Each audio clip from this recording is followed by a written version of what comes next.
Sobat Maestro, sesaat lagi kita akan bersama-sama mengikuti program Hidup Sehat Pilihan Kita. Selamat mendengarkan. Membuat wajah berseri, diet yang seimbang, tubuh terlihat indah, udara yang bersih, jadikan hidup semangat, pengendalian diri, itu pemenang sejati. Hidup sehat, anugerah Tuhan. Hidup sehat, sangat berharga. 10 hukum kesehatan. Hari ini saya akan membawakan sebuah tips kesehatan dengan judul Effect of Antibacterial Toothpaste and Mouthwash to Our Health. Jadi ini membicarakan tentang penambahan atau efek daripada antibakteri yang ada di dalam pasta gigi dan juga obat kumur kita terhadap kesehatan tubuh kita secara umum. Nah, kita akan melihat apakah ada pengaruh antara efek antibakteri dalam penggunaan pasta gigi ataupun obat kumur terhadap kesehatan kita secara umum. Tapi sebelum kita mulai, mari kita berdoa kepada Tuhan. Bapa kami Tuhan yang berada di kerajaan surga, Bapa saat ini kami akan mendengarkan sebagian atau sedikit mengenai pelajaran kesehatan. Tuhan, biarlah Engkau hadir di tengah-tengah kami, memberikan Roh Kudus-Mu, membantu kami, supaya kami dapat mengerti Tuhan bahwa kesehatan kami merupakan sesuatu hal yang Tuhan Engkau ingin supaya kami jaga. Bantu kami untuk menjadi pelaku dalam setiap tips kesehatan yang sudah kami dengarkan. Terima kasih Tuhan, dalam nama Yesus kami berdoa. Amin. Nah, pada saat kita mempelajari tentang apakah ada pengaruhnya, nah tentu kita harus mengetahui dulu bahwa kalau kita lihat di dalam obat kumur maupun terutama obat kumur sih. Obat kumur kita akan lihat bahwa adanya efek antibakteri yang mana ini merupakan tujuan utama daripada penggunaan obat kumur di pasaran. Kita tahu sama-sama bahwa sebenarnya tujuan daripada penggunaan obat kumur pada awalnya adalah sebenarnya untuk menghilangkan bakteri di dalam mulut. Nah, apa yang menjadi dasar pemikiran kenapa pada saat itu para ilmuwan berpikir untuk menambahkan atau menggunakan efek antibakteri yang terdapat di dalam obat kumur terhadap kesehatan di dalam rongga mulut. Nah, ini kita dapat lihat dalam sejarah. Kalau kita lihat dalam sejarahnya, alasan kenapa penggunaan daripada obat kumur atau mouthwash itu digunakan adalah dikatakan ditemukan bahwa ternyata bakteri merupakan penyebab dari berbagai macam penyakit di dalam mulut. Yang mana ini menjadi penyebab dari lubang gigi, gusi berdarah, atau yang kita kenal dengan nama gingivitis, juga ada kehilangan tulang atau periodontitis. Kemudian dikatakan ini juga dihubungkan dengan penyakit jantung atau kardiovaskular, yang mana ini semua menjadi penyebab utama kenapa pada saat itu dikembangkanlah obat kumur yang bersifat antibakteri. Karena mereka percaya bahwa bakteri yang menjadi sumber utama dalam penyebab penyakit di dalam mulut, jika bakterinya dihilangkan tentu pasti semua masalah di dalam mulut dapat dihilangkan. Jadi tidak ada masalah. Nah, ini adalah alasan utama kenapa pada saat itu dipercaya atau digunakan penggunaan obat kumur. Tetapi kalau kita lihat dalam tulisan ini, kita lihat di akhir, dia bilang begini, however, over the past decade atau beberapa tahun terakhir, dekade terakhir ini dibilang bahwa ada pergeseran tentang paradigma ini. Atau ada pergeseran pandangan ini. Nah, ini harus menjadi pertanyaan kita. Kenapa terjadi pergeseran pandangan ini? Apakah bakteri yang awalnya dipercaya menjadi sumber tidak lagi menjadi sumber penyakit di dalam rongga mulut? Yang mana kalau kita ketahui dan mungkin dari beberapa tips kesehatan yang sebelumnya kita tahu sama-sama bahwa bakteri masih tetap menjadi sumber penyakit di dalam mulut. Nah, apa yang menjadi penyebab perbedaan paradigma ini? Nah, kita akan membahas ini. Saya akan mencoba menjawab kenapa atau apa alasan perbedaan pandangan atau paradigma ini dalam dua topik yang akan saya bahas.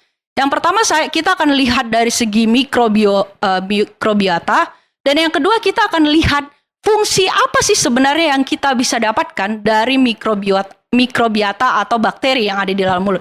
Jadi kita akan bahas dari dua hal ini untuk menjawab kenapa terjadi pergeseran pandangan tentang penggunaan obat kumur yang pada awalnya disarankan, sekarang tidak lagi disarankan. Yang pertama kita akan lihat dari tentang human oral microbiome. Nah, dikatakan kalau kita baca dalam teks ini dibilang bahwa sebenarnya tubuh kita ini secara umum dikatakan memiliki mikrobiotanya sendiri. Jadi dikatakan rongga mulut kita ini punya mikrobiotanya sendiri, lambung kita ini punya mikrobiotanya sendiri. Dan kalau kita lihat di sini di akhir itu dibilang similarly all body surface. Jadi dikatakan serupa dengan itu semua permukaan tubuh kita mempunyai karakteristik masing-masing dalam mikrobiotanya.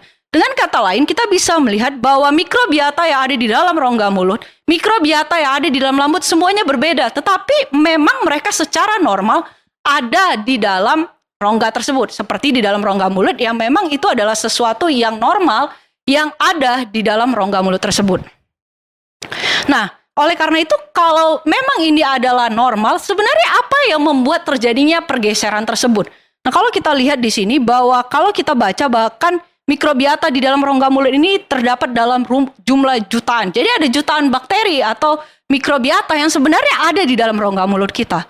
Nah, di sini dibilang residents of microorganism of the oral microbiota which normally are non-pathogenic. Jadi di sini dibilang bahwa bakteri atau mikroorganisme yang ada di dalam rongga mulut sebenarnya harusnya normalnya ya tidak bersifat non-patogenik atau tidak merugikan atau tidak membuat penyakit di dalam rongga mulut.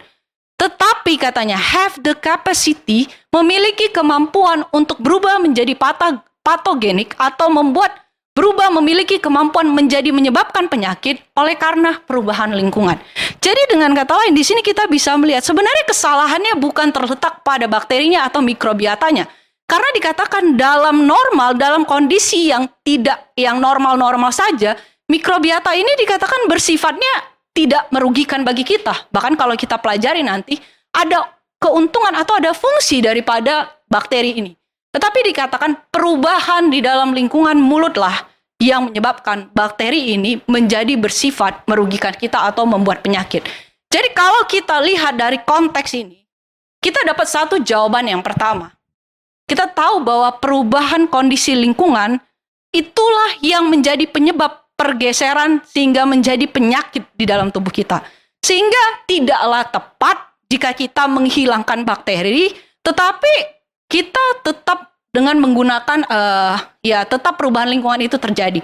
Sehingga inilah yang menjadi alasan pertama kenapa terjadi pergeseran bahwa tidak lagi dipercayai bahwa menghilangkan bakteri di dalam mulut menjadi sumber utama supaya kita bisa mendapatkan kesehatan mulut yang sempurna.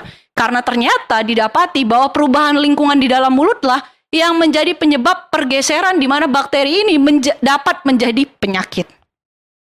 Nah, itu adalah alasan pertama. Tetapi ada alasan yang lebih jauh lagi. Ternyata mikrobiota ini bukan hanya dia tidak bersifatnya non-patogen, ternyata dia memiliki keuntungan atau ada fungsinya di dalam mulut. Nah, di sini dikatakan bahwa kuman di dalam mulut yang secara normal ya, dalam kondisi normal, dia memiliki kemampuan katanya mengubah nitrat menjadi nitrat oksid. Jadi, ada kemampuan yang dikatakan mengubah komponen nitrat menjadi nitrat oksid. Nah, apa fungsinya? Apa kegunaan daripada nitrat oksid ini? Nah, kita lihat bahwa biasanya nitrat ini didapatkan dari mana? Nah, ini biasanya didapatkan dari makanan yang kita konsumsi. Seperti sayur-sayuran. Banyak banget katanya didapatkan ini dari sayur-sayuran. Jadi nitrat ini biasanya didapatkan, zat ini biasanya ada di dalam sayur-sayuran. Tetapi dikatakan, tubuh kita katanya, kekurangan katanya, lack katanya. Kekurangan kemampuan untuk memecah nitrat ini menjadi nitrat oksid. Dan inilah yang dilakukan oleh bakteri yang ada di dalam mulut kita. Sobat Maestro, Anda baru saja mendengarkan program Hidup Sehat Pilihan Kita. Terima kasih atas kebersamaan Anda. Istirahat yang cukup membuat wajah berseri. Diet yang seimbang, tubuh terlihat indah.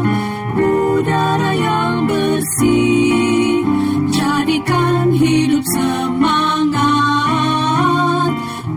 pengendalian diri, itu pemenang sejati. Hidup sehat, anugerah Tuhan. Hidup sehat, sangat berharga. 10